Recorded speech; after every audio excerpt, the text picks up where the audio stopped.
பிரகாஷ் ராஜ். முத்துப்பாண்டின்னு சொன்னாலே நம்ம மைண்டுக்கு வர ஒரே ஒருத்தர் பிரகாஷ் ராஜ் மட்டும்தாங்க.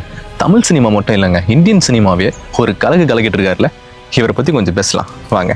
பிரகாஷ் ராஜ் 1965 மார்ச் 26 பெங்களூர்ல இருக்கிற மைசூர்ல பிறகுறாருங்க.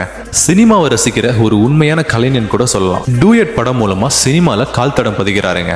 இருவர், காஞ்சிவரம், மொழி, கில்லி, அபியும் நானும், சந்தோஷ் சுப்பிரமணியம், திருச்சிற்றம்பலம் போன்ற படங்கள்ல நடிச்சது மட்டும் இல்லாம வாழ்ந்திருப்பாருன்னே சொல்லலாம். வில்லனா நடிக்கிறது வேற, ஆனா அந்த வில்லனியே எல்லாருக்குமே பிடிக்க வைக்கிறது வேற.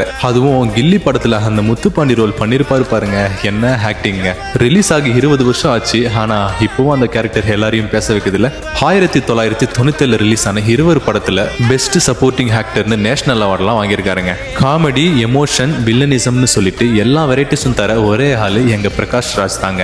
இவரை பத்தி ஒரே வார்த்தையில சொல்லணும்னா நவரச நடிகன் கூட சொல்லலாம். இவரோட ஆக்டிங்கும் சரி, ஸ்கிரீன்